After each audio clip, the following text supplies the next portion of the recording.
Hello everyone, आप सभी को बहुत बहुत हार्दिक स्वागत करता हूं अपने यूट्यूब चैनल क्लास मॉनिटर में। आज मैं लेके आया हूं आरआरबी एनटीपीसी जो पिछले 10 सालों से जितने भी एग्जाम हुए हैं, एग्जाम किए हैं कंडक्ट रेलवे द्वारा, उसी का साइंस का प्रीवियस ईयर सवाल लगभग 200 प्लस हम लोग सवाल देखेंगे। प्रीवियस ईयर सवाल अंत तक जरूर बने रहिएगा, बहुत सारे कंटेंट यहाँ से आप लोग को मिलेगी।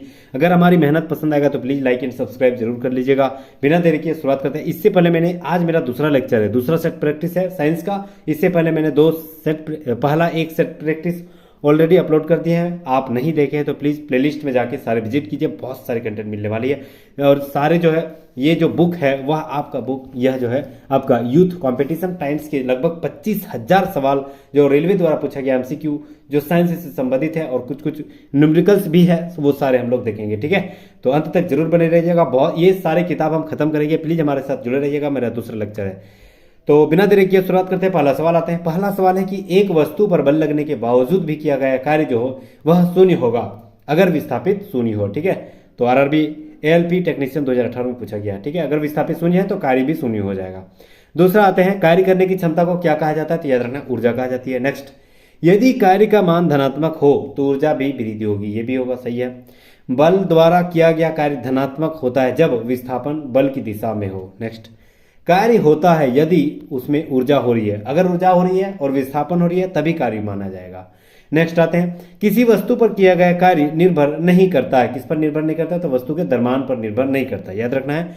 भार पर करता है, वस्तु के विस्थापन पर करता है, ऊर्जा पर करती है, लेकिन द्रव्यमान पर उसका निर्भर नहीं करता है। ठीक है, नेक्स्ट आते हैं, कार्य क्या कहलाता है? कार्य कहलाता है बल गुना विस्थापन को। ठीक है, नेक्स्ट आते हैं, जब कोई आदमी दीवार को धक्का मार रहा है लेकिन दीवार एक जगह से दूसरा जगह विस्थापित नहीं हो रहा है तो कार्य नहीं माना जाएगा, याद रखना। ठीक है, नेक्स्ट आते हैं, आप कितनों भी थक गए, पसीना पसीना हो गए, थक दीवार को धकेलते धकेलते, लेकिन आप कोई ऊर्जा खपत नहीं किए, ये साइंस नहीं मानेगा। क्यों? क्योंकि दीवार को एक जगह से दूसरी जगह नहीं कर पाए तो नहीं मानेगा साइंस। ठीक है, नेक्स्ट आते हैं, उसी को तो विस्थापित बोलते हैं, विस्थापन। नेक्स्ट आते हैं, एक पिंड द्वारा किया गया कार्य निर्भर नहीं करता है तो वस्तु के प्रारंभिक वेग पर निर्भर नहीं करता है। दूसरा आते हैं, क्या ना होने पर किया गया कार्य शून्य हो जाएगा? तो अभी हम लोग पढ़े विस्थापित नहीं होने पर किया गया कार्य शून्य माना जाएगा, आरआरबी ग्रेड बी में पूछा गया सवाल।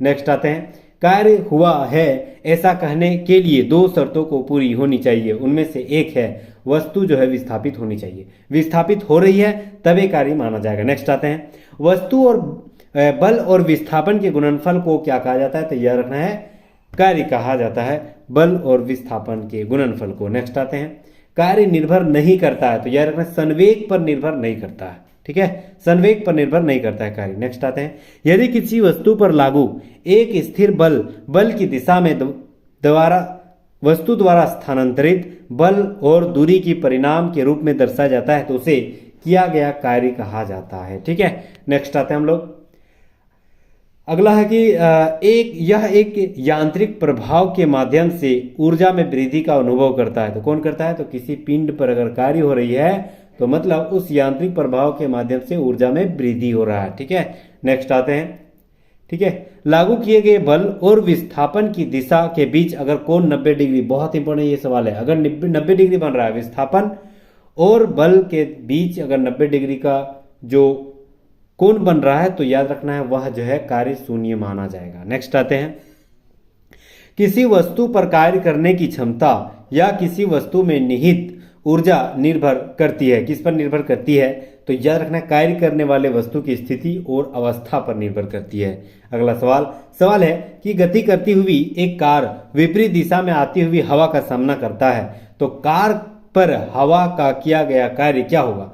तो याद रखना, अगर मान के चलो कोई गाड़ी जा रही है, ठीक है, अगर गाड़ी इधर ही जा रही है, इधर ही जा रही है, ठीक है, और उधर से हवा आ रही है, उधर से हवा आ रही है, तो हवा क्या कर रहा है? उस गाड़ी को, मतलब उस गाड़ी को जो वृद्धि कर, जो चलने की गति को उसको प्रतिरोध कर रहा, तो उसी प्रतिरोधकता को क्या मानते हैं? ऋणात्मक मानते हैं, मतलब उसकी चाल को घटा दे रहा है तो ऋणात्मक मानेंगे। ठीक है, नेक्स्ट आते हैं कि किसी वस्तु पर बल लगाने पर यदि ए वह गतिशील नहीं होती है तो उसे क्या कहा जाएगा? तो याद रखना है, गतिशील नहीं होगा तो कार्य नहीं माना जाएगा। नेक्स्ट आते हैं, यदि वस्तु का विस्थापन शून्य हो तो बल जो है शून्य माना जाएगा, कार्य जो है शून्य माना जाएगा। नेक्स्ट आते हैं, कार्य का एक गुण नहीं है, तो यह रखना कार्य की दिशा। अगर दिशा मतलब दिशा को नहीं तवज्जो दिया जाता है कार्य में, किस दिशा में हो रही है वो तवज्जो नहीं दिया जाता, किसी भी दिशा में हो सकता है।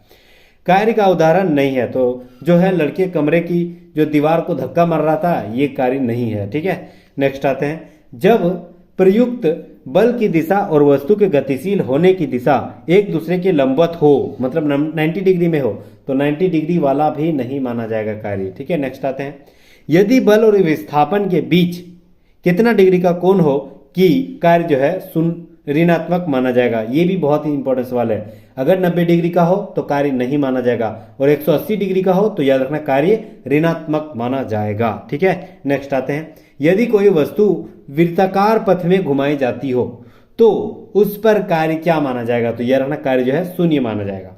वृत्ताकार सर्कल रूप में अगर घूम रही है तो शून्य माना जाएगा। आरआरबी एलपी में पूछा गया। रेलवे में जितना भी साइंस से संबंधित सवाल है वो सवाल जो है ऐसे ही सवाल पूछा जाता है, मतलब बेसिक और कॉन्सेप्चुअल सवाल पूछा जाता है। तो प्लीज़ हमारे साथ जुड़े रहिए, क्योंकि हम जितने भी प्रीवियस ईयर सवाल कर रहे हैं वो सारे बेसिक, कॉन्सेप्चुअल और जितने भी एनसीईआरटी से संबंधित है। ठीक है, तो यहाँ से संबंधित सवाल बनेंगे और प्लीज़ हमारे साथ जुड़े रहिएगा। ठीक है, मेहनत पसंद आएगा तो प्लीज़ लाइक जरूर कर दीजिएगा। अगला सवाल है कि जब विस्थापन, ठीक है, क्या होता है तो बल द्वारा किया गया कार्य ऋणात्मक माना जाएगा। तो यह रखना, जब विस्थापन बल के विपरीत दिशा में हो रहा हो, बल अगर हम लगा रहे हैं मतलब आगे की तरफ और विस्थापन पीछे की तरफ लग रहा है, मतलब उस जगह उस वस्तु जो पीछे की ओर धकेला जा रहा है, तो यह रखना वह जो है कार्य को ऋणात्मक माना जाएगा। अगला सवाल आते हैं। अगला सवाल है कि यदि किसी पदार्थ के कौन से पदार्थ की सतह से एक मुक्त इलेक्ट्रॉन को दूर करने पर लगने वाले आवश्यक कार्य की न्यूनतम राशि के रूप में परिभाषित किया जाता है, तो यह कार्य फलन के रूप में। नेक्स्ट आते हैं, किसी प्रणाली पर लगाए गए बाहरी बल द्वारा उस प्रणाली को या एक प्रणाली के द्वारा किया गया कार्य की यांत्रिक हस्तांतरण को क्या कहा जाता है, तो यह रखना कार्य कहा जाता है। ठीक है, अब हम लोग जो जितना भी आज का सेट प्रैक्टिस है वो कार्य, ऊर्जा, संवेग, विस्थापन, इसी से संबंधित सवाल बनेंगे, और जितने भी सवाल बनने के चांसेस है वो सारे सवाल इसी वीडियो में मिलेगा। ठीक है, मतलब इससे संबंधित, ये चैप्टर से संबंधित। ठीक है, अंत तक जरूर बने रहिएगा, क्योंकि इससे बाहर और सवाल बनेगा ही नहीं और इसी से अंतर ही पूछेगा, इसी के अंदर ही। अगला सवाल है कि कार्य का एक बात क्या है, तो यार कार्य एक सदिश राशि है, ये गलत है, कार्य एक अदिश राशि है। नेक्स्ट आते हैं। अगला सवाल है कि किसी पिंड के भार, ठीक है, वेट को सूत्र क्या माना जाता है, तो भार इक्वल टू mg। ठीक है, मास और जो है उसका जो वेट, गुरुत्वाकर्षण बल हो, मान हो, वही होते थे mg। ठीक है, जी का मान 9.8 होती है।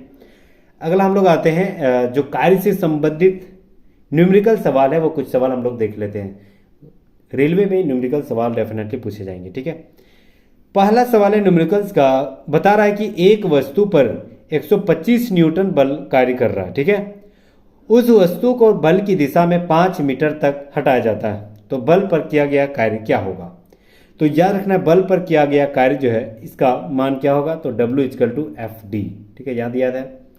तो F मतलब आपका हो जाएगा बल, हो जाएगा बल कितना लग रहा है 125 न्यूटन, और D यानी डिस्टेंस मतलब आपका विस्थापन। ठीक है, तो विस्थापन यानी 5 हो गया, तो दोनों को गुना कर देंगे, FD मतलब 125 गुना 5, 625 जूल हो जाएगा। ठीक है, अगला सवाल आते हैं न्यूमेरिकल्स का। सवाल है कि यदि कोई व्यक्ति 5 न्यूटन के बल सहित 10 मीटर की दूरी पर ट्रॉली को खींचता है तो किया गया कार्य क्या होगा।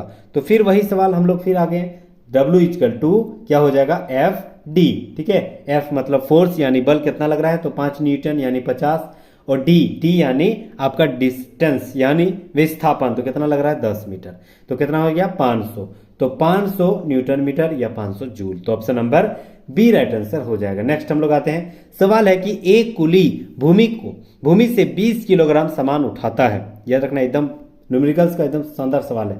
भूमि से मतलब जमीन से 20 किलो वजन से कोई सामान उठाता है और 2 मीटर ऊपर अपने सिर पर रख लेता है। ठीक है, तो उस पर किया गया कार्य क्या हो जाएगा।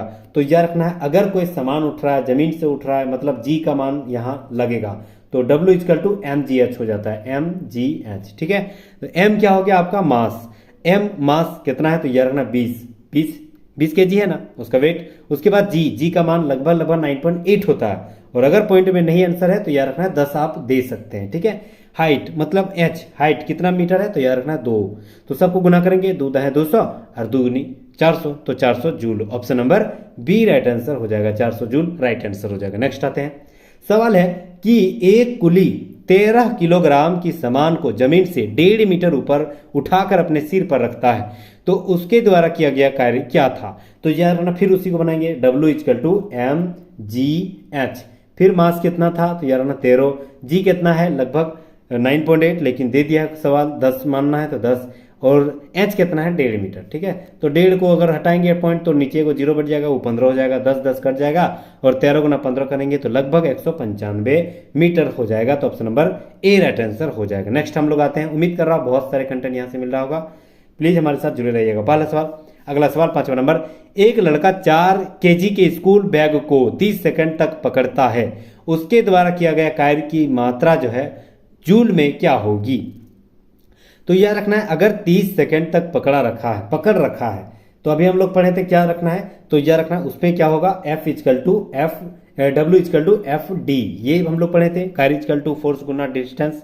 तो W मतलब कार्य यहाँ पूछ रहा है, तो कार्य यहाँ फोर्स कितना लग रहा है, फोर्स यहाँ पर लग रहा है आपका, मतलब कितना लग रहा है याद रखना है, जैसे 4 केजी है तो 4 केजी, और जो जी से गुना करेंगे 10 से, तो यह रखना है F इक्वल टू mg होता है। ठीक है, तो m कितना है यहाँ पर 10 केजी है, और g हो गया आपका 10, सॉरी m कितना है 4 है, तो यहाँ हो जाएगा आपका 10 हो जाएगा, g का मान तो कितना होगा 40, मतलब f का मान हो गया आपका 40 हो गया, f का मान यहाँ पर आपका 40 हो गया। ठीक है, तो अब मानेंगे f का मान 40 यहाँ रखेंगे, और d का मान डिस्टेंस यहाँ कितना दिया हुआ है, तो डिस्टेंस का जिक्र नहीं किया गया है, तो डिस्टेंस क्या रखेंगे 0 रखेंगे, तो दोनों को गुना करेंगे तो 4 का 0 40 से हो जाएगा, 40 का 0 40 हो जाएगा, तो गुना करेंगे तो 0 हो गया।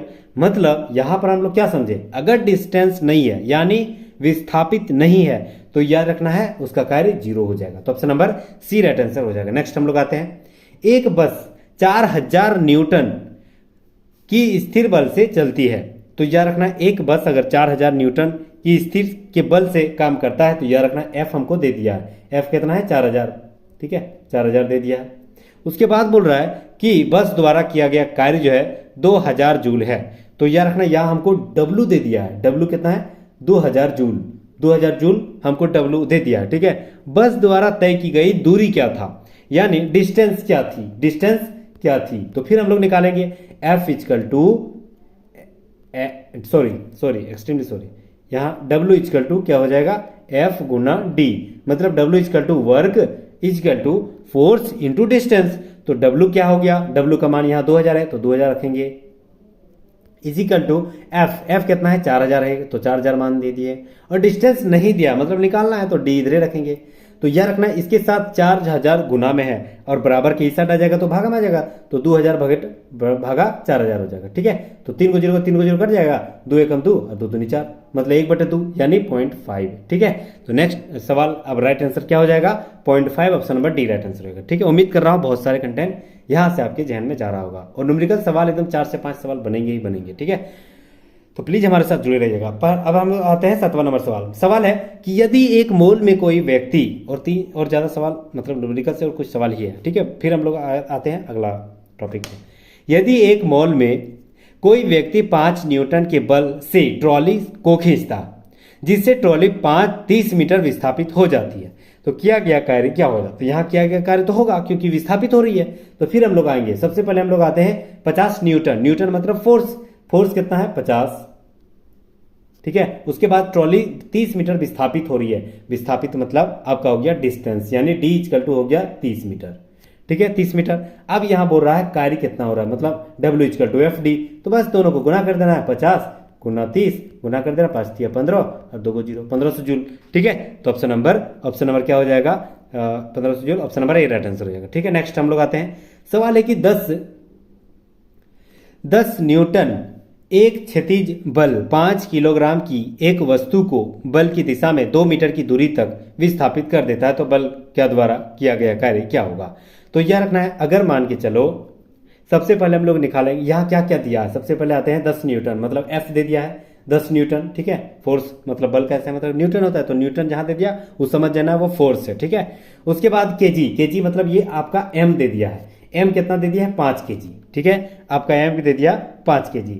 उसके बाद यहाँ पर दे दिया है डिस्टेंस, यानी 2 मीटर डिस्टेंस कर रहा है तो डी दे दिया है, तो डी यहाँ कितना दे दिया है आपका, हो गया 2 मीटर। ठीक है, 2 मीटर दे दिया। अब यहाँ पूछ रहा है डब्ल्यू, यानी कार्य पूछ रहा है, वर्ग पूछ रहा है। तो वर्ग का फॉर्मूला क्या होता है, तो एफ गुना डी हम कर सकते हैं, तो एफ और डी को डायरेक्ट गुना कर सकते हो। तो एफ कितना है 10 है, और डी कितना है, डी आपका 2 है, तो 2 तो है 20, तो 20 जूल हो जाएगा। ठीक है, तो option number A right answer हो जाएगा। नेक्स्ट हम लोग आते हैं, अगला सवाल है कि हाँ, 9वां नंबर सवाल, जब बल की दिशा में 10 मीटर की दूरी में 10 न्यूटन की बल के तहत एक वस्तु स्थानांतरित हो रही है, तो कार्य की मात्रा क्या होगी। तो याद रखना है, अगर बल की दिशा में 10 मीटर की दूरी पर 10 न्यूटन की बल लग रहा हो तो स्थानांतरित कितना हो रहा है, यही पूछ रहा है, तो हम लोग फिर बताएंगे। ठीक है, फिर आते हैं 10 मीटर की दूरी। दूरी मतलब ये क्या हो गया आपका, ये 10 मीटर की दूरी आपका तय हो रहा है, विस्थापन हो रहा है। ठीक है, तो ये आपका हो गया आपका डी या एस, कुछ भी लिख सकते हो, तो डी लिखते हैं यहाँ पर, कितना हो गया 10 मीटर। ठीक है, नेक्स्ट है 10 न्यूटन, जो है न्यूटन आ गया, मतलब फोर्स है ये है, तो ये भी 10 मीटर हो गया, सॉरी 10 न्यूटन हो गया। अब बोल रहा है कार्य कितना है, तो ये रखना डब्ल्यू इक्वल टू फिर एफ डी, तो 10 गुना 10 100 हो जाएगा, 100 जूल। ठीक है, उम्मीद कर रहा हूँ एकदम कार्य से अब संबंधित सवाल नहीं छूटेगा। 10 नंबर सवाल आते हैं, ये सारे सवाल RRB group D, RRB railway technician, जितना भी एलपी, सारे सवाल पूछा गया है वही सवाल कर रहे हैं हम, अपने से सवाल नहीं बनाए। प्लीज़ अंत तक जरूर बने रहिएगा, और क्योंकि ऐसे ही सवाल बनेंगे। 10वां नंबर सवाल है कि 50 न्यूटन का एक बल एक वस्तु को 10 मीटर तक विस्थापित कर देता है, बल द्वारा किया गया कार्य क्या था। तो याद रखना है कि अगर 50 न्यूटन का एक बल एक वस्तु को 10 मीटर तक विस्थापित हो रहा हो, तो यहाँ पर न्यूटन दे दिया, मतलब एफ इक्वल टू 50 हो गया, और 10 मीटर विस्थापित हो रही है, मतलब डी इक्वल टू 10 मीटर हो गया। तो वर्ग इक्वल टू कितना हो जाएगा, बस दोनों को गुना कर दो, तो 5 दाहे 500। ठीक है, 50 दाहे 500, तो 500 जूल हो जाएगा। नेक्स्ट आते हैं, सवाल है कि एक लड़की जिसका वजन 200 न्यूटन है, मतलब एफ इक्वल टू 200 हो गया। ठीक है, याद रखना एफ इक्वल टू 200 हो गया। अगर वहां पर बोल रहा है कि एफ इक्वल टू 200 न्यूटन है, मतलब एक लड़की का वजन है, अब वह 2 मीटर ऊंचे वृक्ष तक चढ़ गया, मतलब यहां क्या बोल रहा है, हाइट जो है, हाइट आपका 2 मीटर हो गया। ठीक है, अब लड़की द्वारा किया गया कार्य कितना है, तो जी का मान नहीं दिया, मतलब अपने से बैठा देना, जी का मान ऐसे जनरली 9.8 होता है, लेकिन अगर क्वेश्चन में दे दिया 10 तो 10 ही मानना है। नहीं भी दिया है तो आप अगर ऑप्शन देखिएगा, ऑप्शन में अगर कहीं पॉइंट दिया है, पॉइंट का मान है तो 9.8 रखना है, और पॉइंट नहीं दिया है तो 10 रखना। ठीक है, दोनों रख सकते हैं। अब यहां सवाल कर रहा है कि किया गया कार्य क्या होगा, तो किया गया कार्य क्या हो जाएगा, तो डब्ल्यू इक्वल टू क्या हो जाएगा आपका, एम गुना एच, सॉरी एम एच हो जाएगा, एम जी एच हो जाएगा। ठीक है, भार गुना ऊंचाई हो जाएगा। ठीक है, तो भार कितना था 200 और ऊंचाई कितना था 2 मीटर, तो दोनों को गुना कर देंगे 400। ठीक है, तो option number B right answer हो जाएगा। नेक्स्ट हम लोग आते हैं, अच्छा इसका ऑप्शन खत्म हो गया। चलो, अब हम लोग कार्य से संबंधित जितने भी सवाल बनने के चांसेस थी, चाहे एमसीक्यू के रूप में हो चाहे न्यूमेरिकल्स के रूप में हो, वो सारे सवाल हम लोग देख लिए। अब हम लोग आते हैं शक्ति से संबंधित सवाल।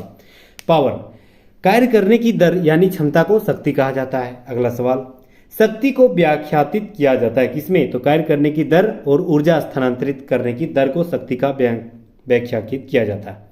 अगला सवाल, कार्य करने की दर या ऊर्जा को स्थानांतरित करने की दर को क्या कहा जाता है, शक्ति।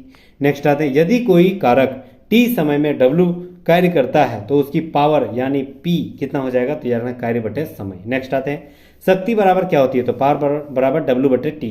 ठीक है, ये जो होती है डब्ल्यू का अर्थ कार्य होता है। नेक्स्ट आते हैं, भौतिक मात्रा के लिए किस कार्य की गति को मापते हैं, तो शक्ति की मात्रा मापते हैं।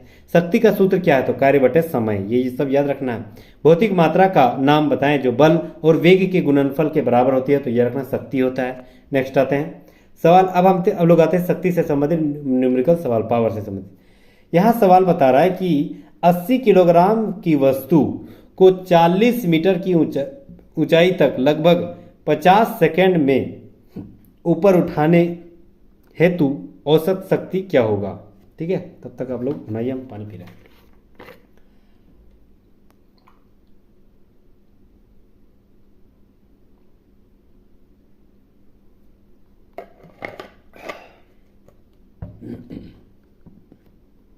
ठीक है, तो यहाँ पर क्या बता रहा है कि 80 किलोग्राम की कोई वस्तु, यानी यहाँ पर बता रहा है कि m इक्वल टू 80 किलोग्राम, मास कितना है 80 किलोग्राम, 40 मीटर ऊंचाई, मतलब हाइट इक्वल टू 40 मीटर, ठीक है। 50 क्या बोल रहा है सेकंड में, अच्छा 50 सेकंड में ऊपर उठाने में, अच्छा वो डिस्टेंस है,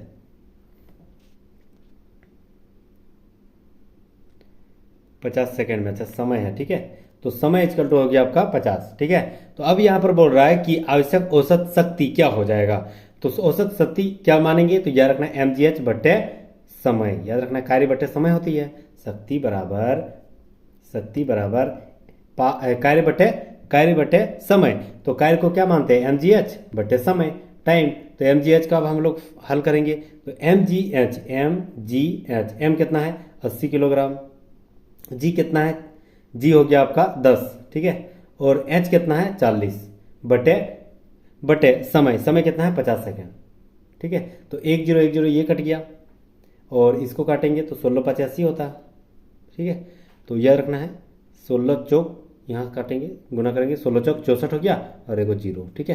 तो 640 जूल प्रति second, option number B right answer हो जाएगा। नेक्स्ट आते हैं हम लोग, शक्ति का सूत्र कौन सा है, तो यह रखना है शक्ति का सूत्र P equal to V square बटे आर, ये भी है, P equal to V into I, ये भी है, P equal to I square into R, ये भी है, ठीक है। नेक्स्ट आते हैं अगला सवाल है कि 50 किलोग्राम का भार एक लड़का 40 सीढ़ियां 10 सेकंड में चढ़ता है, यदि प्रत्येक सीढ़ी की ऊंचाई 15 सेंटीमीटर है तो उसकी शक्ति का पावर ज्ञात करना है। शक्ति हम लोग को ज्ञात करना है।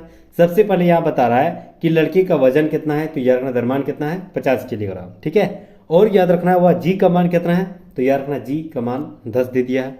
उसके बाद समय कितना है 10 सेकंड, ठीक है।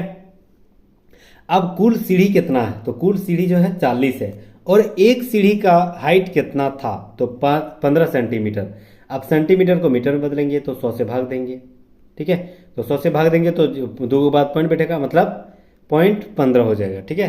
तो 0.15 कुल ऊंचाई हो जाएगा, 40 गुना 0.15 से भाग दिए तो लगभग 6 मीटर हो गया। फिर कार्य करने की शक्ति मतलब P इक्वल टू mgh बटा t, तो mgh m कितना था, तो यह रखना m हम लोग को 50 हो गया, g कितना है तो यह रखना 10, h कितना था तो यह रखना है अभी हम लोग निकाले 6, और टाइम कितना है तो यह रखना है टाइम यहाँ हमारा कितना दे दिया है, तो टाइम हमारा 10 सेकंड हो गया, ठीक है।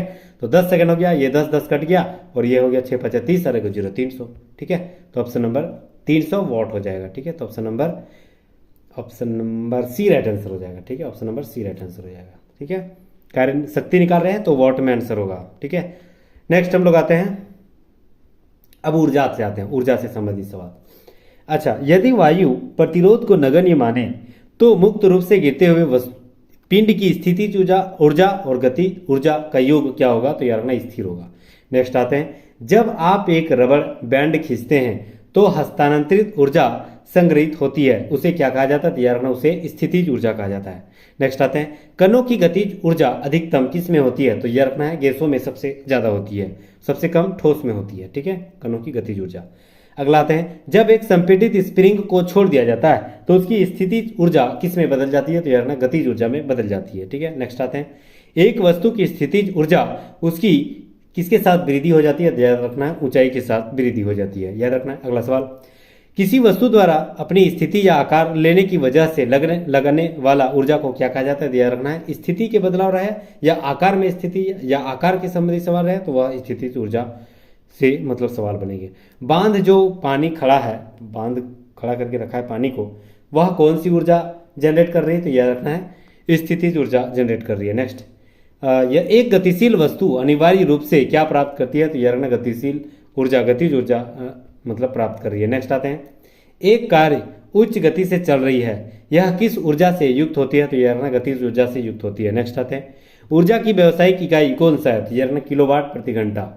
नेक्स्ट आते हैं, एक संपीड़ित स्प्रिंग में ऊर्जा होती है, तो यार ना स्थितिज ऊर्जा होती है संपीड़ित स्प्रिंग में। एक वस्तु की गतिज ऊर्जा में वृद्धि होती है, वह गति कहलाता है। नेक्स्ट आते हैं, गतिशील वस्तु की गतिज ऊर्जा किस पर निर्भर करती है, तो यार रखना गतिज ऊर्जा जो है, गतिज ऊर्जा यानी काइनेटिक एनर्जी का फॉर्मूला क्या होती है, हाफ mv का स्क्वायर, ठीक है, यही फॉर्मूला होती है। तो एम मतलब द्रव्यमान, भी मतलब वेग, तो द्रव्यमान और वेग से संबंधित होती है। ठीक है, नेक्स्ट आते हैं। नेक्स्ट सवाल है कि किसी जल विद्युत गृह में को विद्युत ऊर्जा को परिवर्तित होने देता है, तो गतिज ऊर्जा को। जल जब तक एक जगह अगर खड़ा है तो स्थितिज ऊर्जा, और जल विद्युत पर ये मतलब जल अगर टरबाइन घूम रही है तो जल की गिरने से गिर रही है, मतलब टरबाइन घूम रही है। ठीक है, तो घूम रही है मतलब चल रही है, पानी गिर रहा है, तो उस हिसाब से गतिज ऊर्जा कहलाएगा। नेक्स्ट आते हैं, एक बैटरी जो है वह कौन सी ऊर्जा को विद्युत ऊर्जा में बदल देता है। बहुत शानदार यहाँ से सवाल बनेंगे। तो याद रखना, बैटरी जो है रासायनिक ऊर्जा को विद्युत ऊर्जा में बदल देता है। नेक्स्ट आते हैं, अगला सवाल है कि पवन चक्की यानी टरबाइन वह कौन सी ऊर्जा को यांत्रिक ऊर्जा में बदल देता है। तो टरबाइन घूमता है मतलब गतिज ऊर्जा है, घूमता है मतलब स्पीड से घूमता है, तो गतिज ऊर्जा को यांत्रिक ऊर्जा में बदल देता है। नेक्स्ट आते हैं, गतिविधियों में स्थितिज ऊर्जा, ठीक है, कि गतिज ऊर्जा में परिवर्तित करने की कौन सी है। तो यार स्थितिज ऊर्जा को गतिज ऊर्जा में बदलना, एक पेंडुलम की झूला झूलते हैं ना, वही एक स्थितिज ऊर्जा को गतिज ऊर्जा में बदलता है। नेक्स्ट आते हैं, ऊपर उठाए गए हथौड़े जो है कौन सा। अगर हम हाथ से ऊपर में उठाया है हथौड़ा, तो ऊपर खाली उठाए रखे हैं, तो वह एक स्थिति में स्थित है, एक जगह स्थिति खड़ा है, तो उसको स्थितिज ऊर्जा बोलेंगे। ठीक है, बहुत ही इंपॉर्टेंट सवाल है ये, देख रहे हैं, शानदार सवाल। आरआरबी एनटीपीसी और टेक्नीशियन और आरआरबी ग्रुप डी में भी पूछा गया। नेक्स्ट आते हैं, यांत्रिक ऊर्जा, गतिज ऊर्जा, यह जो है कौन सी है। तो यार ना स्थितिज ऊर्जा है ये सब। नेक्स्ट आते हैं, यानी यहां बोल रहा है कि स्थिति यांत्रिक ऊर्जा किसको बोलेंगे। तो स्थितिज ऊर्जा और स्थितिज ऊर्जा और गतिज ऊर्जा को जोड़ दे तो यांत्रिक ऊर्जा कहलाता है। नेक्स्ट आता है, इनमें से किसे ना तो बनाया जा सकता है और ना ही नष्ट किया जा सकता है। तो यार ना ऊर्जा को ना तो बनाया जा सकता है और ना ही नष्ट किया जा सकता है। ठीक है, ऊर्जा का संरक्षण नियम ये भी कहलाता है। नेक्स्ट आते हैं, किसी वस्तु द्वारा उसकी स्थिति या विन्यास द्वारा प्राप्त ऊर्जा को क्या कहा जाता है। तो यार ना स्थिति जहां बता दिया यानी स्थितिज ऊर्जा है, एएलपी में पूछा गया।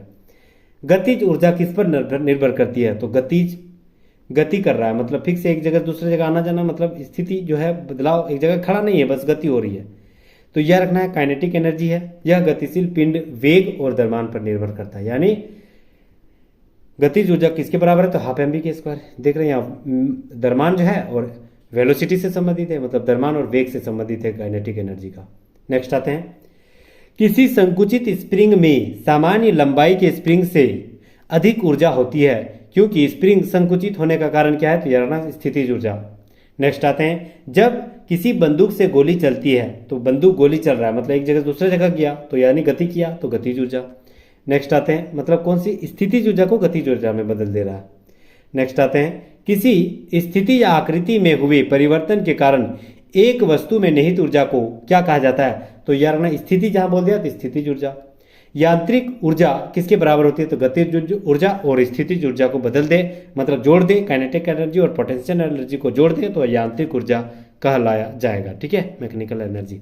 नेक्स्ट आते हैं, एक खींचे हुए धनुष से तीर छोड़ते हुए, अगर छोड़ दिए तीर, अगर खींचे हुए हैं तो स्थितिज ऊर्जा और छोड़ दिए तो गतिज ऊर्जा। ठीक है, नेक्स्ट आते हैं, पहाड़ से गिरते हुए किसी पिंड में क्या होती है। तो गतिज ऊर्जा में स्थितिज ऊर्जा बदल जाती है, क्योंकि कोई पिंड गिर रहा है, तो गिर रहा है मतलब गतिज ऊर्जा, तो गिरते गिरते गिरते कहीं ना कहीं तो रुकेगा, तो मतलब वह जो है गतिज ऊर्जा में अंत में क्या हो जाएगा, स्थितिज ऊर्जा में बदल जाएगा। नेक्स्ट आते हैं, गिरते हुए नारियल में कौन सी होती है। तो यार ना गिरता है मतलब एक जगह दूसरे जगह स्थानांतरण हो रहा है, तो गतिज ऊर्जा। बंदूक से चली हुई गोली का लक्ष्य के भीतर गहराई से चली जाती है, तो यार ना ये बंदूक का गोली जो है वह गतिज ऊर्जा ही होती है। टरबाइन द्वारा बहते हुए पानी का हवा का प्रयोग करते हैं, तो ये गतिज ऊर्जा करती है। नेक्स्ट आते हैं, यांत्रिक ऊर्जा माइनस गतिज ऊर्जा, तो यह स्थितिज ऊर्जा हो जाती है। एक वस्तु की गतिज ऊर्जा और स्थितिज ऊर्जा के योग को क्या कहा जाता है। तो यांत्रिक ऊर्जा कहा जाता है। अगला है कि यांत्रिक ऊर्जा दो प्रकार के होते हैं, मतलब कौन से ऊर्जा जो है दो प्रकार के होते हैं। तो यार ना यांत्रिक ऊर्जा तो दो प्रकार के होते हैं, एक स्थितिज ऊर्जा, दूसरा गतिज ऊर्जा। नेक्स्ट आते हैं, पृथ्वी की ओर मुक्त रूप से गिरने वाले पिंड को कुल ऊर्जा में परिवर्तित हो जाती है, तो यह जो है परिवर्तित नहीं होती है। तो नेक्स्ट आते हैं, स्थितिज ऊर्जा क्या होती है। तो बांध का पानी की स्थितिज ऊर्जा है, और बांध से जो बिजली उत्पादन कर रहे हैं, तो टरबाइन घूम रहा है, वो गतिज ऊर्जा हो जाएगा, याद रखना। ठीक है, गतिज ऊर्जा नहीं है, तो यार अगर हम हथौड़ा उठा के रखें तो वो स्थितिज ऊर्जा है, यह गतिज ऊर्जा नहीं है। नेक्स्ट आते हैं, किसी वस्तु की मुक्त रूप से गिरावट के दौरान क्या होती है। तो गतिज ऊर्जा में वृद्धि हो जाती है। नेक्स्ट आते हैं, हाँ, किसी निश्चित ऊंचाई पर गतिमान किसी वस्तु के वेग को 4 गुना बढ़ा दिया जाए तो उस वस्तु की स्थितिज ऊर्जा में क्या परिवर्तित हो जाती है? तो याद रखना स्थितिज ऊर्जा नियत हो जाती है। नेक्स्ट आते हैं, साइकिल चलाते समय ऊर्जा का किस प्रकार रूपांतरण होती है? तो याद रखना यह जो है पेशीय ऊर्जा को गतिज ऊर्जा में बदलता है। पेशीय ऊर्जा मतलब हमारे शरीर को जो थकावट है वह पेशीय ऊर्जा है, और वही क्या हो रही है, हम एक जगह से दूसरे जगह जा रहे हैं मतलब गति कर रहे हैं तो गतिज ऊर्जा बदल जा रहा है। ठीक है, अगला सवाल, एक संपीड़ित स्प्रिंग में सामान्य स्प्रिंग की तुलना में ऊर्जा क्या होती है? तो यार अधिक होती है। सामान्य स्प्रिंग से संपीड़ित में ज्यादा ऊर्जा होती है। नेक्स्ट आते हैं, किसी वस्तु को एक निश्चित ऊंचाई से भूमि पर गिराया जाता है, जब यह भूमि को छूती है उसे क्या होती है? तो यार यह गतिज ऊर्जा में बदल जाती है। नेक्स्ट आते हैं, किसी वस्तु पर लगने वाले सामर्थ्य को क्या कहा जाता है? तो यार ऊर्जा कहा जाता है। नेक्स्ट आते हैं, बारिश के दौरान ऊर्जा का परिवर्तन क्या होती है? याद रखना है जितना भी बेसिक सवाल है अगर आप ये सारे देख लिए तो याद रखना है इससे भी और बाहर सवाल पूछने की कोई गुंजाइश ही नहीं है, क्योंकि सवाल और बनेगा ही नहीं। ठीक है, इतना सवाल ही कर देंगे कि और बनेगा ही नहीं सवाल। प्लीज हमारे साथ जुड़े रहिएगा और अंत तक जरूर बने रहिएगा। बारिश के दौरान ऊर्जा का परिवर्तन कैसे होता है? तो याद रखना स्थितिज ऊर्जा को गतिज ऊर्जा में बदल जाता है।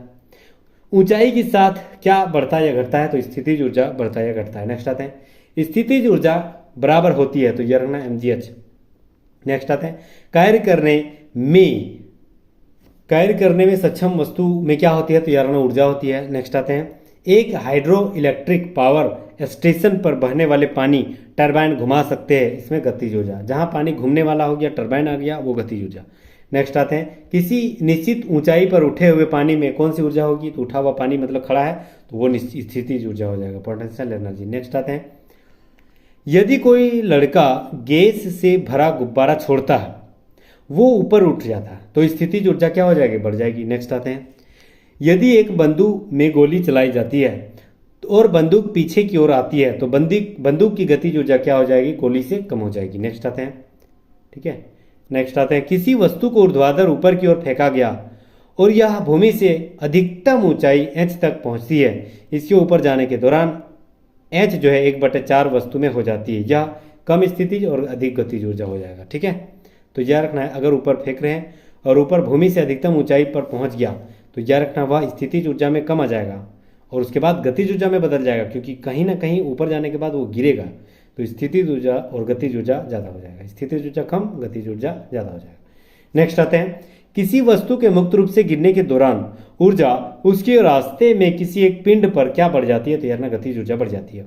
अगला सवाल, ऊर्जा का वह रूप कौन सा है जो कि एक साइकिल को चलाते समय उत्पन्न नहीं होती है? तो रासायनिक ऊर्जा चलाते समय यूज नहीं होता। क्या क्या इस्तेमाल होती है? तो गतिज ऊर्जा, पेशीय ऊर्जा, ये सारे जो है साइकिल चलाते समय इस्तेमाल होती है, लेकिन रासायनिक ऊर्जा का इस्तेमाल नहीं होती है।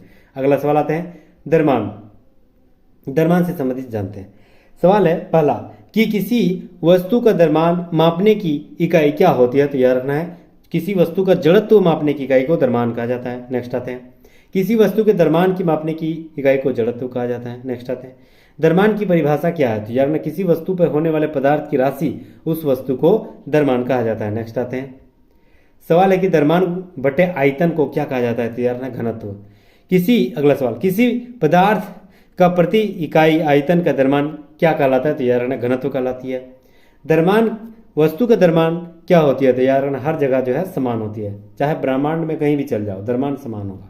ठीक है, भार अलग अलग हो जाएगा लेकिन द्रव्यमान सेम। त्वरण के मान को गुरुत्व के कारण प्रभावित नहीं होती है, तो द्रव्यमान प्रभावित नहीं तो होती है।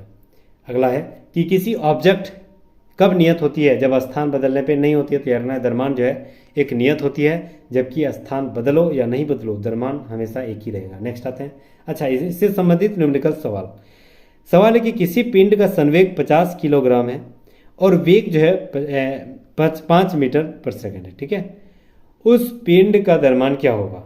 तो पिंड का द्रव्यमान यानी संवेग, ठीक है, याद दिया। ठीक है, तो कितना हो जाएगा आपका? पिंड का संवेग संवेग इक्वल टू एम वी हो जाएगा। ठीक है, तो यहां पर भाग दे देंगे, संवेग मतलब भी हो गया, संवेग इक्वल टू एम वी। तो संवेग कितना मान है? 50 और एम कितना मान है? तो याद रखना यहाँ पर एम पता नहीं।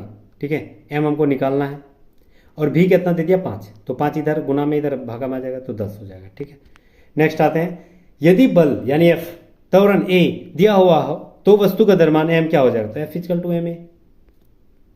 ठीक है, तो एम निकालने बोल रहा है तो एम इधर आ जाएगा तो एफ बटे ए हो जाएगा, मतलब एफ बाय ए हो जाएगा। ठीक है, तो option number B right answer हो जाएगा। नेक्स्ट आते हैं, 450 न्यूटन भार वाली लड़की का द्रव्यमान कितना होगा। ये बहुत इंपॉर्टेंट सवाल है, बहुत शानदार सवाल है। ठीक है, ऐसे न्यूटन में दे देगा तो आपको बता देगा कि द्रव्यमान में बदलना है। तो सबसे पहले क्या करेंगे, सबसे पहले ये 450 जो है वह क्या है, एफ है, मतलब यह जो है आपका फोर्स है। ठीक है, न्यूटन बता रहा, मतलब वेट है तो यहां पर वेट बराबर क्या हो जाएगा, एम जी। ठीक है, तो m यहां पर कितना है, तो यार 9.8 और m कितना m कितना है यहां पर आपका हो जाएगा। ठीक है, यहां देखिए w इक्वल टू एम जी।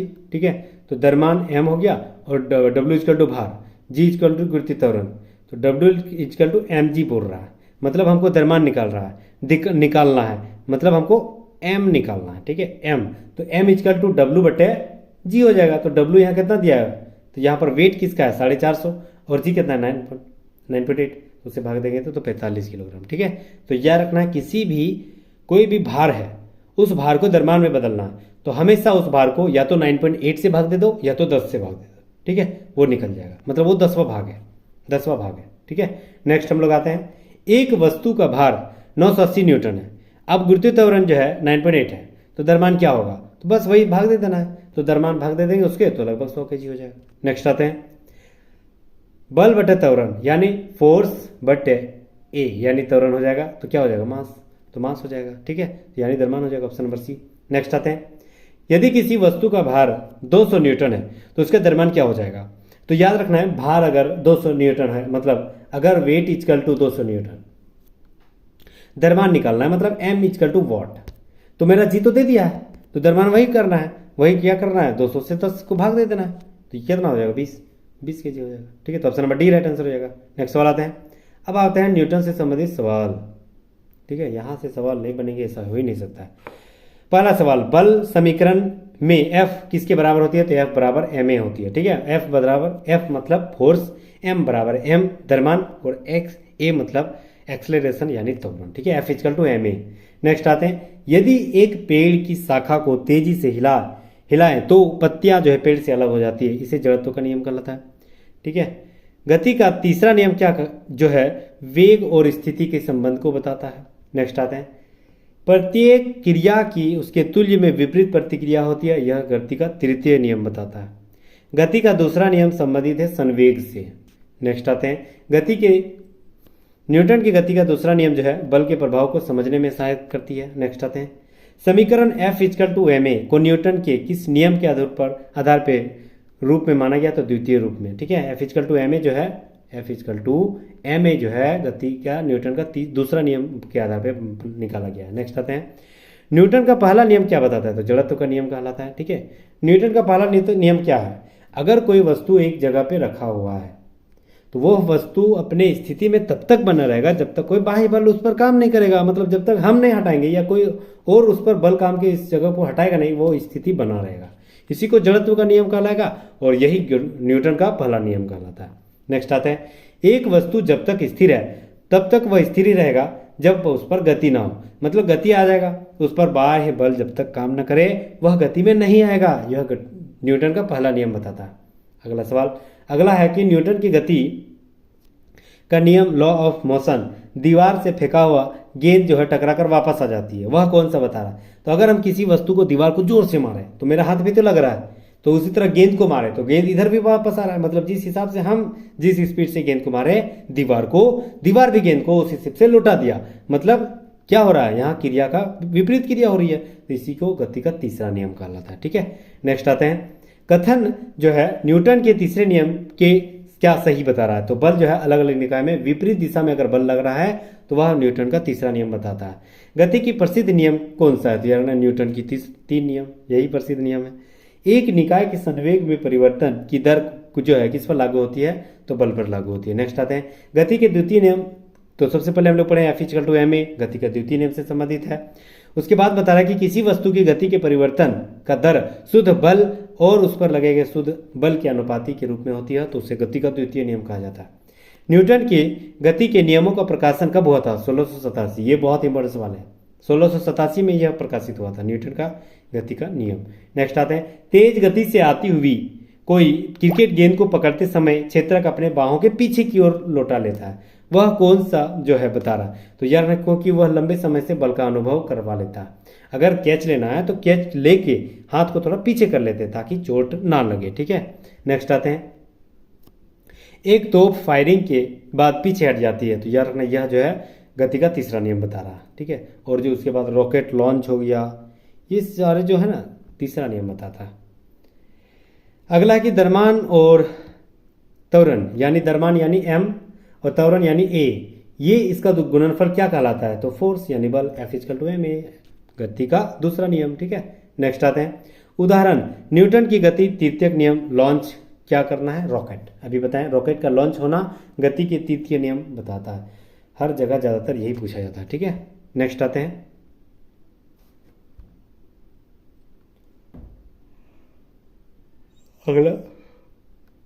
अगला सवाल है, जब एक नाविक आगे की दिशा में कूदता है तब नाव पीछे हट जाती है, तो गति का यह तीसरा नियम बताता है। एकदम याद रखना है। ठीक है, अगर मान के चलो नाव में हम जा रहे हैं और बंदरगाह में उतरेंगे ना, या कहीं भी जमीन में उतरेंगे, तो जैसे उतरेंगे तो धक्का किसको मारेंगे? जहाज को। जहाज थोड़ा पीछे हो जाएगा, तो ये क्या हो गया? गति का तीसरा नियम, मतलब क्रिया का विपरीत प्रतिक्रिया लग गया। ठीक है, अगला सवाल, दोनों वस्तुओं के मध्य बल हमेशा बराबर और विपरीत लगती है, यह न्यूटन का तीसरा नियम बताता है। अगला सवाल, जब एक स्थिर बस चलना प्रारंभ करनी है तो उसे खड़े व्यक्ति पीछे की ओर दिशा में गिर जाती है, निम्नलिखित में से कौन सा नियम यह व्याख्या करता है? तो जो है गति का प्रथम नियम बताता है। जब बंदूक से गोली छोड़ी जाती है तो विपरीत दिशा में धक्का लगता है, यह गति का तीसरा नियम बताता है। नेक्स्ट आते हैं, बल की परिभाषा के रूप में व्याख्यात कीजिए, तो गति का पहला नियम जो है बल की परिभाषित करता है। नेक्स्ट आते हैं, किसी भी क्षण या किसी भी रॉकेट के त्वरण निर्वासित गैसों के वेग की धातु जो है n समानुपाती होते हैं, n मतलब 1 होती है। नेक्स्ट आते हैं, आकर्षण की गुरुत्वाकर्षण बल के अभाव में रॉकेट पर प्रणोदन जो है स्थिर होती है। स्थिर या गतिज अवस्था में परिवर्तन का प्रतिरोध करने की एक वस्तु की प्रवृत्ति को क्या कहा जाता है? तो याद रखना जड़त्व कहा जाता है। नेक्स्ट आते हैं, गति का पहला नियम ही जड़त्व का नियम कहलाता है। अगला सवाल, एक ऊंची छलांग लगाने वाले ऊंची छलांग से पहले कुछ समय के लिए दौड़ना पड़ता है, ठीक है, वह कौन सी नियम बताता है? तो गति का जड़त्व का नियम बताता है। नेक्स्ट आते हैं, मेज पर रखी वस्तु पुस्तकों का ढेर जो है वह जड़त्व के कारण हटता नहीं है। नेक्स्ट आते हैं, किसी स्थिर वस्तु के स्थिर रहने या गतिशील वस्तु के उसी स्थिति में गति रहने की प्रक्रिया को क्या कहा जाता है? तो याद रखना जड़त्व या गति का पहला नियम कहलाता है। ठीक है, अगला सवाल है कि समापन रेखा को पार करने के बाद भी एक धावक भागना जारी करता है, क्यों? क्योंकि गति की जड़त्व को धीरे धीरे समाप्त होती है, ठीक है, उसे आगे बढ़ाती है।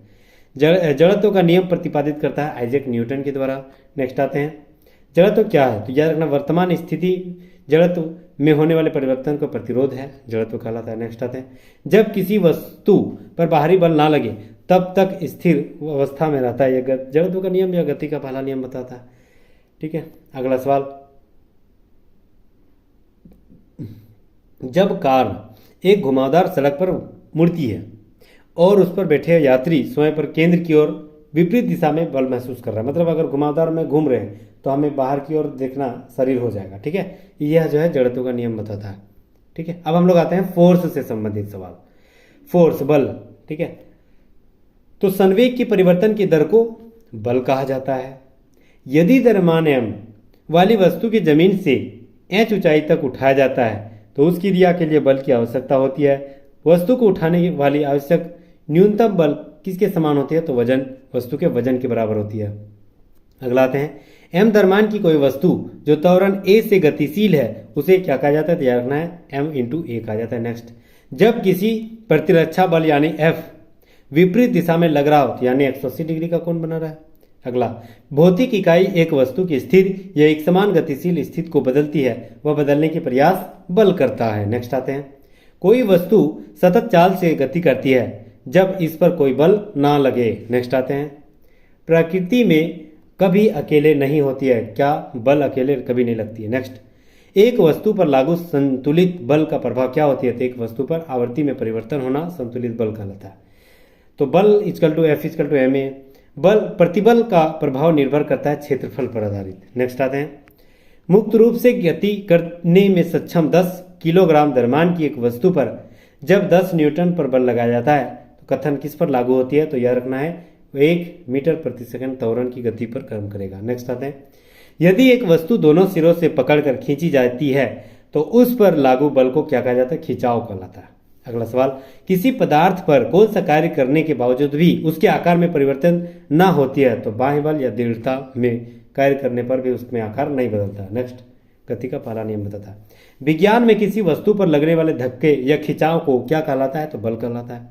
जब कोई समान बल किसी निकाय पर और विपरीत दिशा में कार्य कर रहे हैं तो निकाय पर कार्य करने वाले बल जो है शून्य हो जाती है। नेक्स्ट आते हैं, किसी वस्तु को गति में लाने के लिए उसे धक्का देना या खींचना क्या कहलाता है। तो बल कहलाता है।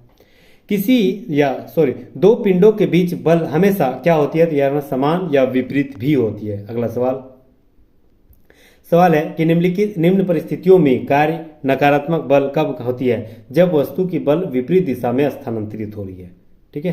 नेक्स्ट आते हैं, ठोस सतह द्वारा किसी वस्तु पर सामान्य दिशा में लगाए गए बल को क्या कहा जाता है। तो यह रखना है सामान्य बल कहलाता है। अगला सवाल, सभी बलों में क्या होती है। तो यह रखना परिमाण और दिशा दोनों होती है। नेक्स्ट, किसी वस्तु पर कार्य करने वाले गुरुत्व बल का जाना जाता है। तो यह रखना भार कहलाता है। अगला सवाल आते हैं, अब हम लोग आते हैं रैखिक संवेग से।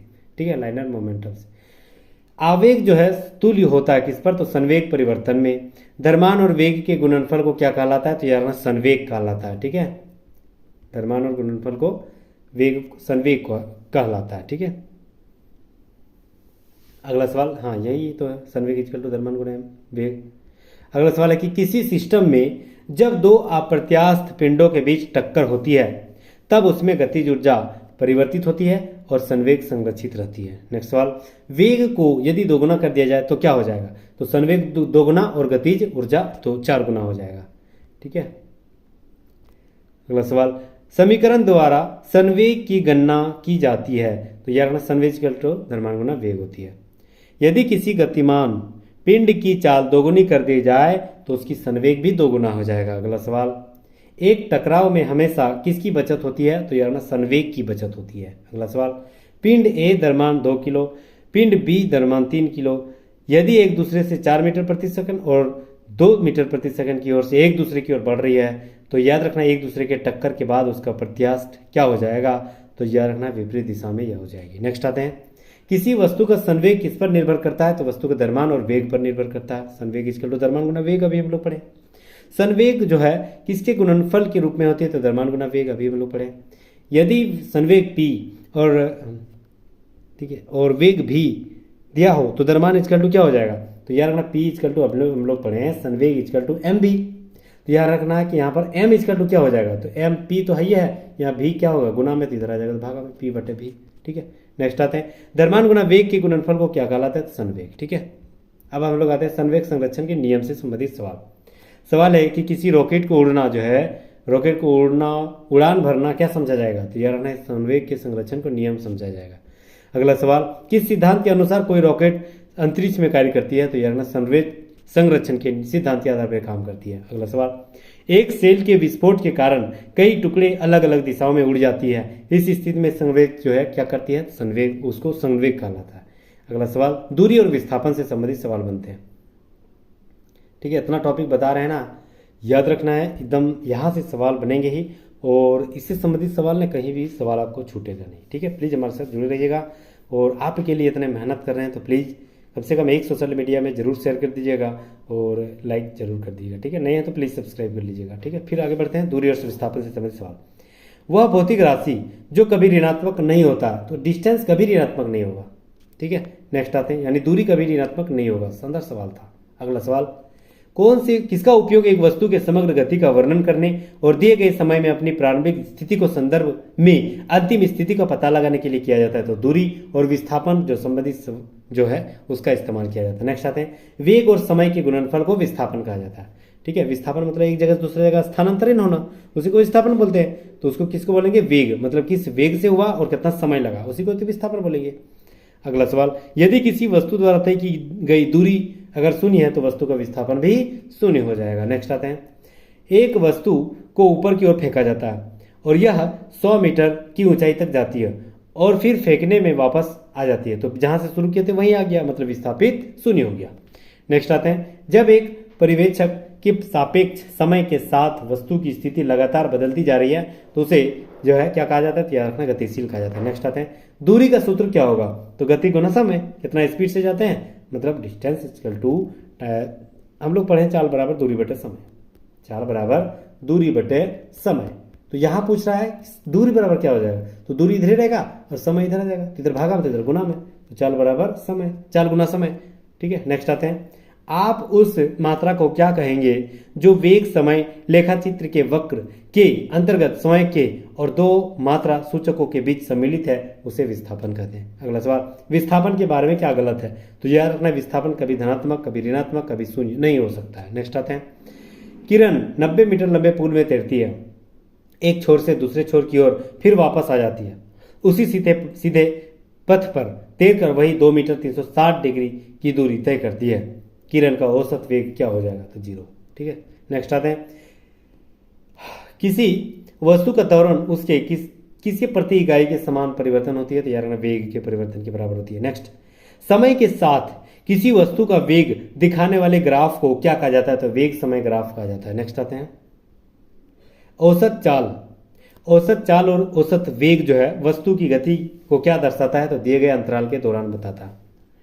नेक्स्ट आते हैं, एक भीड़ भाड़ वाली सड़क पर एक बस की गति जो है असमान बताएगा, क्योंकि कभी स्पीड कभी कम, कभी स्लो, कभी ज़्यादा तेज। ठीक है, तो वह असमान हो गया।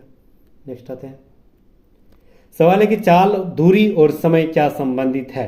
तो याद रखना, चाल बराबर दूरी बटे समय होती है, ये याद रखना। ठीक है, चाल बराबर दूरी बटे समय होती है। नेक्स्ट आते हैं, तत्कालीन वेग और औसत वेग तब बराबर हो जाएगा जब वस्तु का त्वरण शून्य हो जाएगा। विस्थापन के परिवर्तन की दर को क्या कहा जाता है? तो यार ना, वेग कहलाता है। अगला सवाल, यदि कोई वस्तु समान समय अंतराल में असमान दूरी तय करे तो उसको असमान गति बोलेंगे। विस्थापन के परिवर्तन की दर को वेग कहलाता है। किसी निर्दिष्ट दिशा में किसी वस्तु की गति को क्या कहा जाएगा? तो वेग कहा जाएगा। नेक्स्ट आते हैं, न्यूमेरिकल सवाल आते हैं, एक चालक समान गति से अपनी कार को चलाता है और 60 सेकंड में 288 मीटर दूरी तय करता है, तो गति क्या हो जाएगा? तो चाल बराबर दूरी बटे समय, अभी हम लोग पढ़ लिए थे, तो दूरी बटे समय भाग दे दिया, 4.8 मीटर प्रति सेकंड आंसर। अगला हम लोग पढ़ेंगे प्रक्षेप्य गति। ठीक है, और ज़्यादा समय नहीं लेंगे, बहुत ही कम समय में समाप्त करना है। यदि कोई वस्तु ऊपर की ओर फेंकी जाए तो अधिकतम ऊंचाई पर पहुंचने में उसका वेग क्या हो जाएगा? तो 0 मीटर प्रति सेकंड। अधिकतम ऊंचाई, कोई भी हम सामान फेंक रहे हैं, वस्तु फेंक रहे हैं ऊपर की ओर, तो यार ना कहीं वो एक जगह 16 हो जाएगा, उसी को मतलब 0 हो जाएगा। ठीक है। अच्छा, पलायन वेग भी यहाँ पर संबंधित सवाल जानना जरूरी है। पलायन वेग मतलब 11 किलोमीटर प्रति सेकंड याद रखना है। ठीक है, इतना प्रति सेकंड की वर्ड स्पीड से अगर हम कोई वस्तु मतलब ऊपर की ओर फेंकेंगे तो याद रखना, ये जमीन पर वापस नहीं आएगा, इसी को बोलेंगे पलायन वेग। अगला सवाल, पृथ्वी की सतह से फायर किए गए प्रक्षेप्य की गति के दौरान क्या होती है? तो यार ना, उसके वेग और क्षैतिज गति स्थिर रहता है। नेक्स्ट आते हैं, प्रक्षेप्य पथ को क्या कहा जाता है? तो प्रक्षेप्य पथ कहा जाता है। अगला है कि एक प्रक्षेप्य गति में क्षैतिज के साथ एक बड़ा कोण पैदा कर देती है, तो ऊंचा प्रक्षेप्य पथ।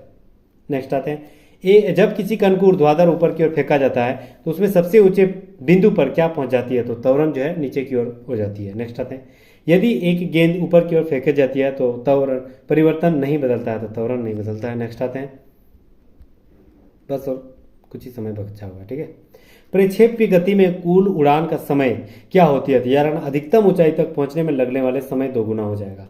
नेक्स्ट आते हैं, एक प्रक्षेप्य गति में प्राप्त की गई क्षैतिज सीमा एक समान होती है चाहे वस्तु की थीटा और 90 डिग्री ऋण थीटा में हो। ठीक है, एक तो तोप का गोला दागा गया, यह गोले की गति एक किसका उदाहरण है? तो प्रक्षेप्य गति का एक उदाहरण है। शानदार सवाल था। वह मात्रा या घटाना जिसके 2 स्वतंत्र गुण या परिमाण और दिशा हो उसे क्या कहलाते हैं? तो यार उसे सदिश राशि कहलाता है। मतलब गुण, परिणाम और दिशा दोनों से सदिश राशि कहलाता है।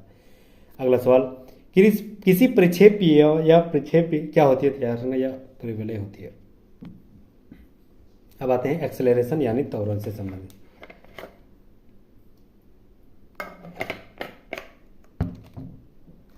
बता रहा है कि वेग में परिवर्तन लगने वाले समय को त्वरण कहते हैं। नेक्स्ट सवाल है कि त्वरण क्या होती है? तो त्वरण जो है उसकी मात्रा व्युत्क्रमानुपाती और बल के समानुपाती होती है। वेग समय ग्राफ की ढलान कैसी होती है? यार उसे त्वरण कहते हैं। यह कभी मतलब प्लस धनात्मक भी होती है, कभी ऋणात्मक भी होगी। अभी केंद्रीय त्वरण और स्पर्श रेखीय त्वरण के बीच कितना डिग्री का कोण बनता है? 90 डिग्री। सब इंपॉर्टेंट सवाल है। वेग में परिवर्तन की दर को क्या कहा जाता है? तो त्वरण कहा जाता है। नकारात्मक त्वरण की दिशा जो विपरीत होती है उसे वेग कहलाता है। एक समान तल वाली सीधी सड़क पर नियत त्वरण से दौड़ने वाली कार के संबंध में कौन सा कथन सत्य है? तो यार ना, कार का जो वेग है वह निरंतर बदल रहा है, यह सत्य है। जब कोई वस्तु एक समान गति से गतिशील कर रही है तो उसका त्वरण शून्य हो जाएगा। ठीक है, त्वरण कब शून्य हो जाएगा? जब एक समान गति से चल रही है। एक्सेलरेशन कब होती है? जब एक असमान गति से चलती है। धनात्मक त्वरण का अर्थ क्या है? मतलब वस्तु का वेग बढ़ रहा है। अगला सवाल, त्वरण की विमा क्या होती है? तैयार रहना है।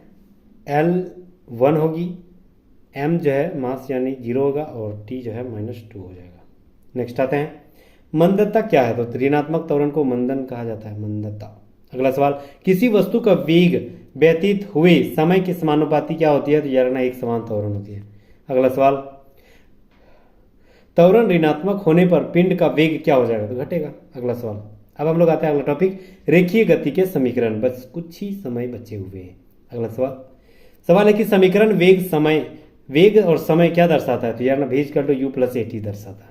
मतलब वेग और समय क्या दर्शाता है? तो v=u+at। अगला सवाल, गति के दूसरे समीकरण को क्या दर्शाता है? तो स्थान और समय बताता है। नेक्स्ट, गति का दूसरा समीकरण जो है क्या और समय के बीच संबंध रखता है? तो स्थिति और समय को बताता है। वही स्थान और स्थिति, समय एक ही है। गति के समीकरणों के संबंध में कौन सा कथन गलत है? तो यार है ना, v²u²+2as ऐसे ही होता है। ठीक है, तो v²u²+2as, तो +2as² यहाँ प्लस, तो यहाँ v² अगर माइनस में आ जा रहा है तो मतलब ये गलत है। ठीक है, तो ये वाला गलत है। अगला सवाल, गति का दूसरा समीकरण स्थिति और किसके बीच संबंध रखता है? तो यार समय और स्थिति के बीच संबंध रखता है। अगला सवाल, एक कार एक सीधी सड़क पर चल रही है तो उसकी गति जो है किसका एक उदाहरण? सरल रेखीय का उदाहरण है। नेक्स्ट, एक ट्रेन की गति किसका उदाहरण? तैयार रखना, रूपांतरण की गति का उदाहरण है। स्थिति समय संबंध किसका बताता है? तैयार रखना है, स्थिति और समय का संबंध अगर कोई बता रहा है तो S=ut+12at² बता रहा है। समीकरण स्थिति और वेग किसको बता रहा है? तैयार रखना, वही v²u²+2as। ठीक है, नेक्स्ट आते हैं घर्षण, फ्रैक्शन। ठीक है, घर्षण, ये देखते हैं किससे संबंधित सवाल कैसा बनता है। घर्षण बल के बारे में क्या सही नहीं है? पहला, रोलिंग घर्षण स्लाइडिंग घर्षण की तुलना में अधिक होती है। मशीनों में बॉल बेयरिंग घर्षण कम कर देता है, ये गलत है। ब्रेक लगाने पर एक कार मुख्य रूप से घर्षण बल के कारण रुक जाती है। घर्षण क्या है? तो कोई भी एक गति हर रहा ना, गति का जो है प्रतिरोध है घर्षण, गति को विरोध करता है। यदि किसी गतिमान वस्तु पर कोई बल आरोपित नहीं हो यानी वह रुक जाती है तो उसमें घर्षण होती है। नेक्स्ट, हम बिना फिसले पृथ्वी पर चलने में सक्षम है अगर घर्षण बल के कारण। घर्षण बल है तभी हम पृथ्वी में चल पा रहे हैं।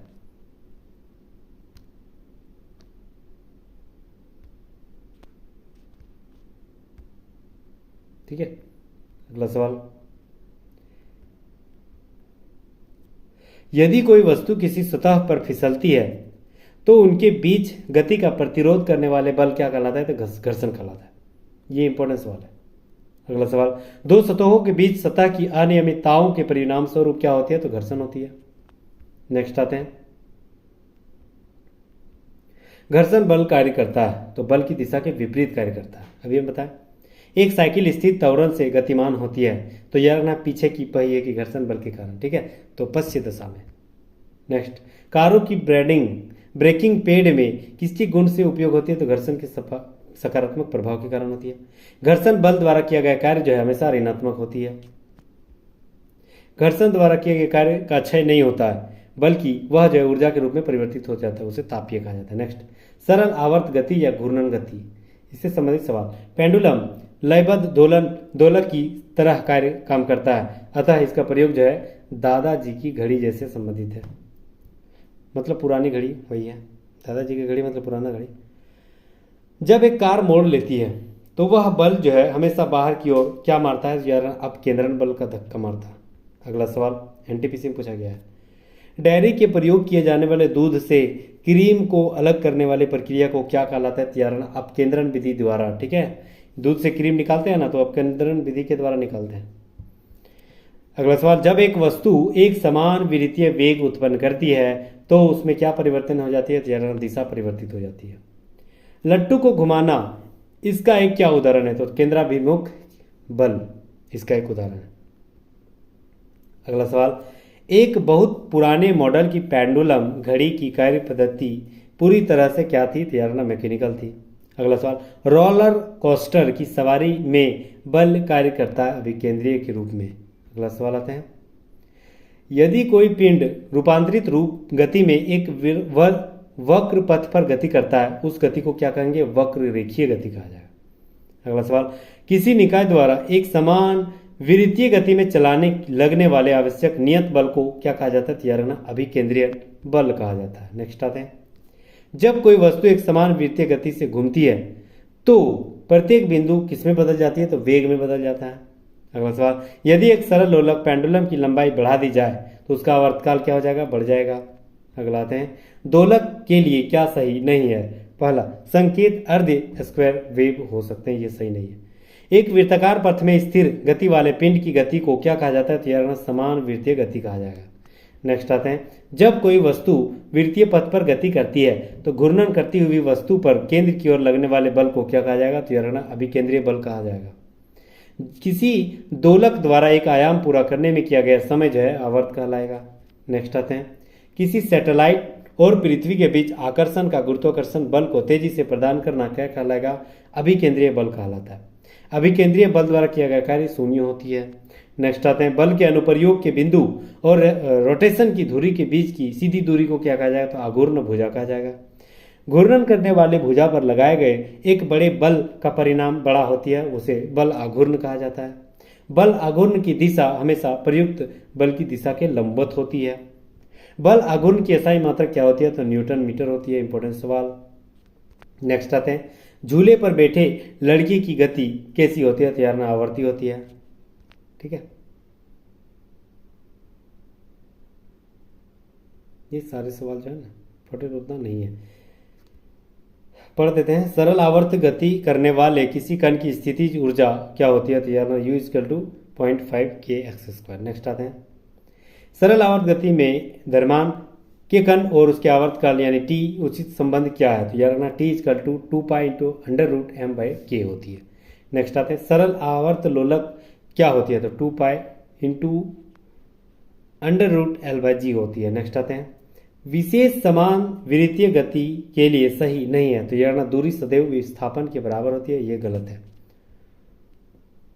अगला सवाल, जड़त्व आघूर्ण ऐंठन या कोणीय त्वरण के बीच सही संबंध नहीं है। तो यार रखना कौन सा नहीं है? कोणीय त्वरण कौन सा सही है? सॉरी, तो कोणीय त्वरण इसका तो आघूर्ण बाय जड़त्व घूर्ण होती है। ठीक है। अगला सवाल, अगर किसी प्रणाली पर कार्य करने वाले आघूर्ण की सदिश योग शून्य है तो वस्तु में क्या होगी? तो घूर्णीय संतुलन होगा। अगला सवाल, यदि कोई वस्तु विशुद्ध रूप से घूरने वाली गति में चलती है तो उसका प्रत्येक घटक कण एक वृत्त में चलता है, उसका केंद्र एक रेखा की स्थिति होती है जिसे घूर्णन और धुरी कहलाता है। अगला सवाल आते हैं, एक घूर्णन वस्तु पर ठीक है कौन से हर बिंदु का समान होते हैं? तो कोणीय वेग के समान होती है। अगला सवाल, जब नेट आघूर्ण शून्य हो तब क्या स्थिर हो जाएगा? तो यार कोणीय वेग स्थिर हो जाएगा। यदि पृथ्वी के घूर्णन की गति बढ़ जाए तो शरीर का वजन घट जाएगा। यदि गति में रहते हुए घूर्णन की धुरी किसी वस्तु में से होकर गुजरती है तो उस गति को क्या कहलाएगा? तो घुमाव गति कहलाएगा। अगला सवाल, यदि गति में रहते हुए घूर्णन की धुरी वस्तु में होकर नहीं गुजरती है उस गति को कक्षीय गति कहलाएगा। अगला सवाल, संतुलन में एक शरीर स्थिर जो है शरीर कैसा है? तो यार ना स्थिर वेग के साथ चल सकती है। ठीक है, तो यहाँ तक बने रहने के लिए बहुत बहुत शुक्रिया, धन्यवाद, खैर मकदम। अगर आप नए तो प्लीज़ सब्सक्राइब कर लीजिएगा। दोस्तों, रिश्तेदारों और जितने भी सरकारी नौकरी की इच्छा रखते हैं और आरआरबी एनटीपीसी एसएससी की तैयारी कर रहे हैं, स्टेट पीसीएस की तैयारी कर रहे हैं, प्लीज़ उसके साथ जरूर शेयर कर दीजिएगा। जहाँ जहाँ साइंस से संबंधित सिलेबस से अकॉर्डिंग सवाल पूछने की चांसेस है। ठीक है, तो thank you so much guys, बहुत बहुत शुक्रिया, धन्यवाद, खैर मकदम। और फिर मिलते हैं नेक्स्ट वीडियो में, तब तक के लिए जय हिंद। और तब तक के लिए अपना प्रिपेयर में एकदम जोरदार तरीके से लगे रहिएगा। ठीक है, थैंक यू।